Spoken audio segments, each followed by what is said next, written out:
Welcome to our channel दोस्तों। मेरा नाम अली हैदर है। मेरा नाम वकार है। मेरा नाम अली रज़ा। हम पाकिस्तान से, और आज जो वीडियो है वो है Pakistan love behind violence.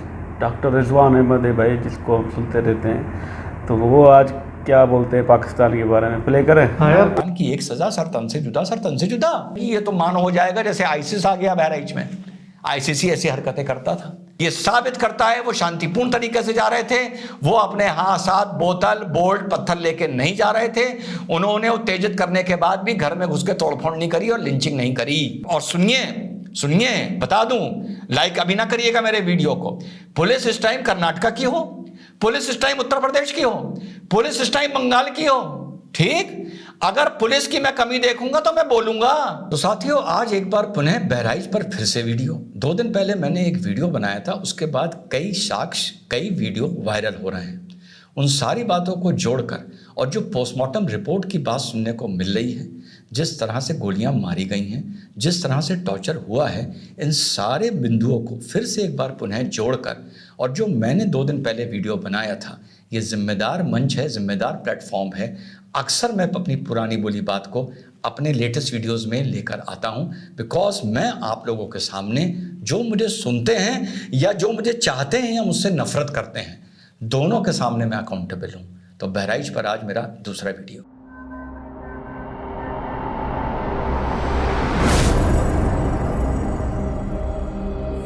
Hello, नमस्कार, सत श्री अकाल, अस्सलाम वालेकुम। कैसे हैं जनाब? मीडिया और सोशल मीडिया के ज़रिए जो चीज़ें सामने आ रही हैं पोस्टमार्टम रिपोर्ट को लेकर, मैंने जब पहला वीडियो बनाया था, मैंने उसमें आप लोगों को बताया था कि बहराइच में बहुत सम्मानजनक और ज़िम्मेदार व्यक्ति मेरे मित्र हैं। मैंने उनसे कुछ मदद मांगी थी और उन्होंने मुझे राम गोपाल की एक फ़ोटो भेजी थी, जो मैंने कम्युनिटी गाइडलाइंस और अपनी ज़िम्मेदारी के चलते आप लोगों को नहीं दिखाया था। वो फ़ोटो ही चीख चीख के कह रही थी कि मेरे साथ बहुत बर्बरता हुई है, मेरे ऊपर बहुत टॉर्चर हुआ है। उसी फ़ोटो को देख के आप लोगों को याद होगा, मैंने वीडियो में बताया था कि कौन सी बुलेट यूज़ हुई है। अब आप लोग सब रिपोर्ट्स में सुन रहे होंगे, कहीं 25 छर्रे, कहीं 33 छर्रे, कहीं 30 छर्रे। तो मैं समझ गया था उस टाइम कौन सा हथियार यूज़ हुआ है। मैंने आप लोगों से कहा था, आमतौर पर ये जो गोली है ये 12 बोर के कट्टों में यूज़ होती है, कंट्री मेड वेपन में। लेकिन पुलिस ये बता रही है कि उसके पास जिस आदमी ने गोली मारी, सिंगल बैरल लाइसेंस्ड वेपन था। तो जब एक रेगुलर वेपन से यही गोली यूज़ होती है, यही बुलेट यूज़ होती है, तो इसके जो छर्रों की मार होती है उसकी शक्ति बढ़ जाती है। क्योंकि मैं वेपन से बहुत जुड़ा हूँ और मुझे बड़ा इंटरेस्ट है, इस मारी ये इंसाइट आप लोग को दे रहा हूँ। उस दिन मैं समझ गया था कि यहाँ कौन सी बुलेट यूज़ हुई है। दूसरी बात मैंने अपने मुंह से जो बोली थी, लेकिन यहाँ तो लोग हैं जो जय श्री राम, हमारी गली में जय श्री राम के नारे लगा दिए गए तब भी लोग आहत हो रहा है। भारत माता की जय के नारे लगा दिए गए तो भी लोग आहत हो रहे हैं। तिरंगा यात्रा निकाल दी गई तो भी लोग आहत हो रहे हैं। अब यहां पर किसी अकीदे को कुछ नहीं कहा जा रहा, सिर्फ जय श्री राम के नारे लगाए जा रहे हैं या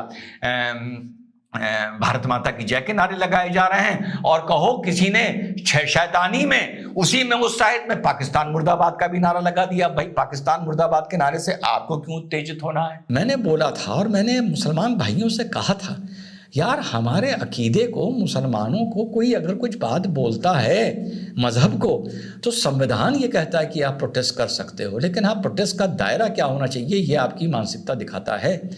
लेकिन साथ में मैंने ये भी बोला था, हम जय श्री राम से उत्तेजित हो जाते हैं, हम नरेंद्र मोदी जिंदाबाद से उत्तेजित हो जाते हैं, हम भारत माता की जय से नारे लगा दिए जाए हम उत्तेजित हो जाते हैं। और यही मैंने कहा था, हम पाकिस्तान मुर्दाबाद के नारों से भी उत्तेजित हो जाते हैं। वो मुल्क बिल्कुल गर्द कूड़े में चला गया तो शायद थोड़ी ईलू कम हो गई है। अगर उस मुल्क ने वियतनाम की तरह या ताइवान की तरह या कोरिया की तरह तरक्की कर ली होती, तो शायद भारत में नारे लग रहे होते कि गुस्ताखे पाकिस्तान की एक सज़ा, सर तन से जुदा, सर तन से जुदा। इस मोहब्बत को ख़त्म करो भाई आपको। और वो ही बात सामने आई, वो जो गाना है वो है भारत पे नज़र अगर डाली, ये है यहाँ है बजरंगी बलसारी, पाकिस्तान की नानी मर जाएगी। इस गाने को रोकने के लिए लोग सड़क पर आते हैं और छत से पत्थर चलता है कि ये गाना मत बजाइए। है कौन सा गाना? वो जो है गाना निकला है जो है कि जो है पाकिस्तान की नानी मर जाएगी, कि इसमें वो सब गाना है जो है वो गाना यहाँ पे नहीं। सीक्वेंस लेकर चलिए, पोस्टमार्टम रिपोर्ट पर बाद में आते हैं, क्योंकि पोस्टमार्टम हुआ भी बाद में। जो यहां से कारवान जा रहा था, 15-20 मूर्तियां विसर्जन के लिए जा रही थी, इन्होंने शासन प्रशासन का सम्मान रखा था। इन्होंने शासन प्रशासन के, ये उसी दिन मैंने आपको बात बता दी थी, रिक्वेस्ट के बाद ये कार्यक्रमों से पहले मीटिंग होती है, आयोजकों की मीटिंग होती है, डीएम से, कमिश्नर से, एसएसपी से मीटिंग होती है। ये वो किस्से नहीं है कि कहीं एक्सीडेंट हो गया और यकायक दंगे भड़क गए। ये वो किस्सा नहीं है किसी ने किसी की गाय पे लाठी मार दी या भैंस पे लाठी मार दी दूसरे वर्ग के आदमी ने, तो वहां पर दंगे भड़क गए। इसका एक स्टैंडिंग ऑपरेटिंग प्रोसीजर होता है, जो सब तय होता है।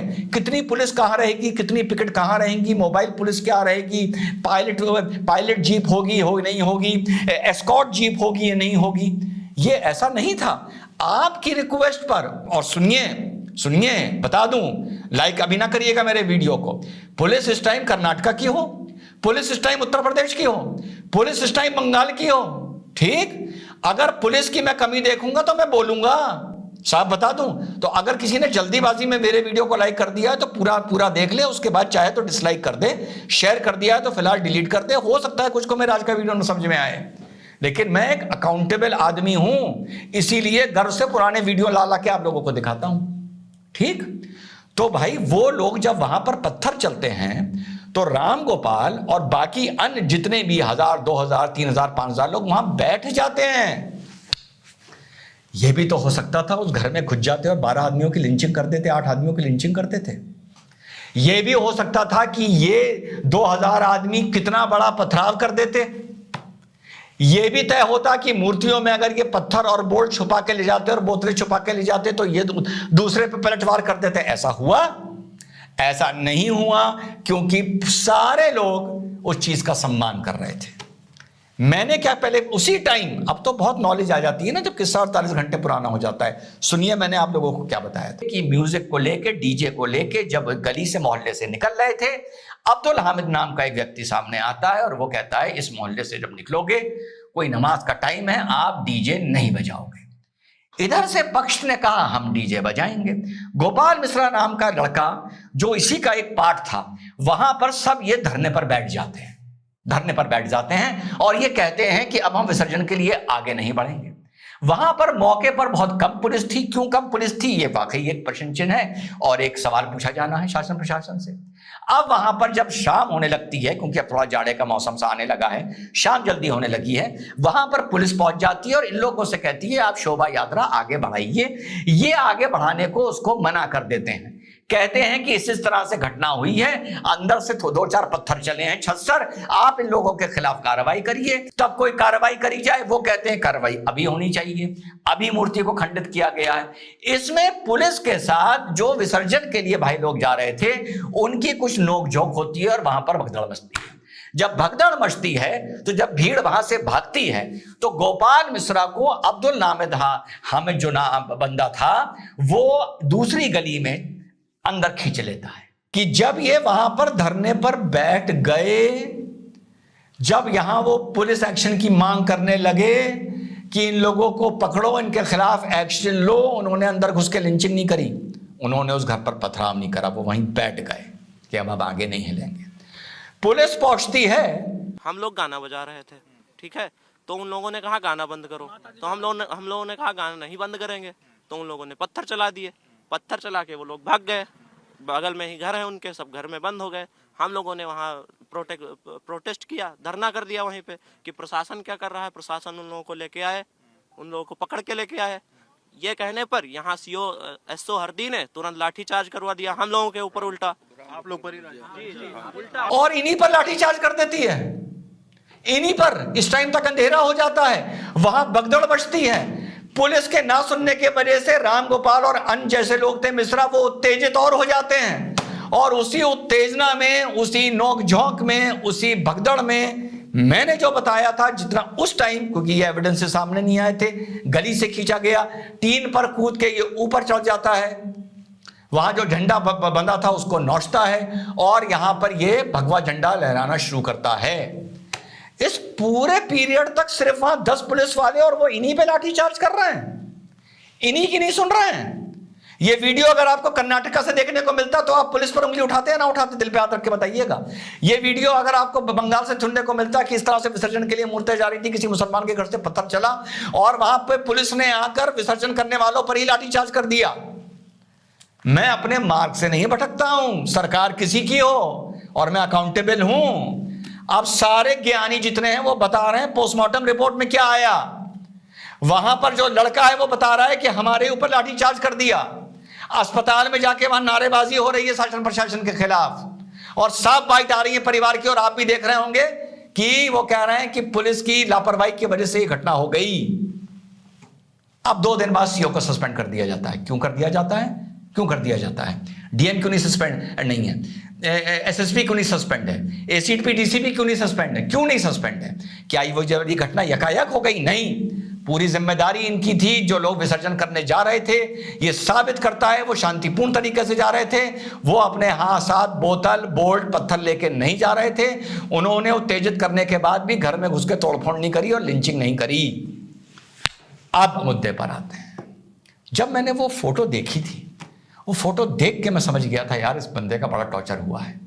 सिवाय ये गन शॉट की, सिर्फ गन शॉट की बात नहीं है, छर्रे की बात नहीं है, उसके चेहरे की स्वेलिंग वगैरह वगैरह बता रही थी। तब भी मैंने इस चीज़ को शेयर नहीं करा और अब भी मैं इस चीज़ को शेयर नहीं करूँगा। ठीक, हाँ, नाखून नोचने की बात, ये नोचने की बात बहुत मीडिया और सोशल मीडिया पे वायरल हो रही है। मैं ट्राई कर रहा हूँ कि मुझे वहाँ की पोस्टमार्टम रिपोर्ट एग्जैक्ट मिल जाए, लेकिन यस, गोली मारना एक अलग चीज़ है। हमारे घर में भी अगर ऐसा कुछ हो जाता, हम देखते हैं हमारी छत पर कोई चढ़ा हुआ है या शायद आपके घर पर भी हो जाता, हम भी लाठी मार देते, हम धक्का दे देते, हम वहाँ मारपीट कर लेते।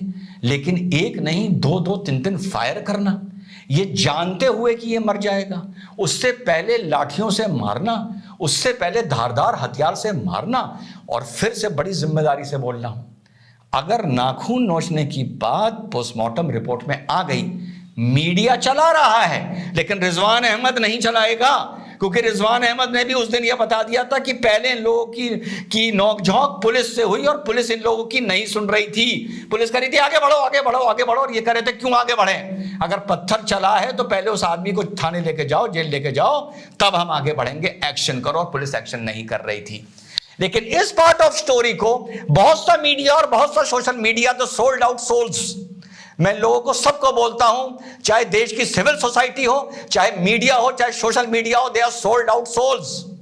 पुलिस की जो भूमिका खराब रही उसको पूरा एक सेक्शन माइनस कर देगा, दूसरा वो सेक्शन सिर्फ टॉर्चर की बात करेगा, एक सेक्शन पुलिस की भूमिका की बात करेगा और टॉर्चर की बात को छुपाने की कोशिश करेगा या जस्टिफाई करेगा कि भैया छत पर कोई चढ़ गया था तो कोई तो आदमी करेगा। हाँ बिल्कुल करेगा, प्रोटेस्ट करेगा, मारपीट भी करेगा, ईटा पत्थर मार देगा, लेकिन 3-3 गोलियां नहीं मारेगा, साथ में धारदार हथियारों से नहीं मारेगा, साथ में लोहे की रॉडों से नहीं मारेगा।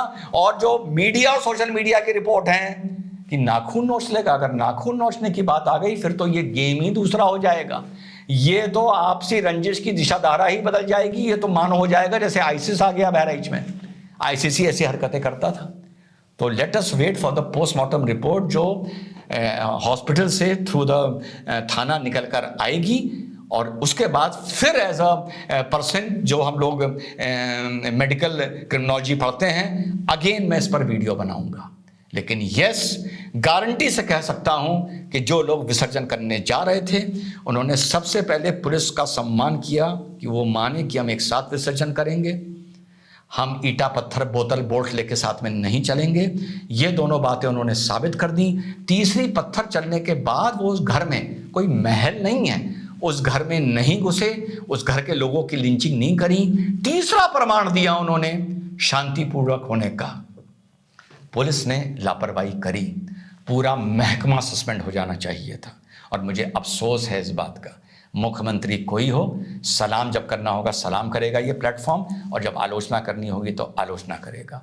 पुलिस की लापरवाही इस पूरी घटना में, इस अफसोसनाक घटना में बहुत महत्वपूर्ण है। और पुलिस यार, आज तो डॉक्टर साहब पता नहीं किस वाक्य की बात कर रहे थे, हमें तो नहीं पता, बट ऐसा लग रहा था कि कुछ ऐसा हुआ था इशू, मुसलमानों के घर से पत्थर आ हुआ और वो विसर्जन के लिए जुलूस जा रहा था। तो एक बंदे ने बोला भाई यहाँ पे नमाज हो रही है, ये बंद करो, ये डीजे गाने बजते हैं ना, कि भाई खुशियाँ आती हैं तो बजते हैं।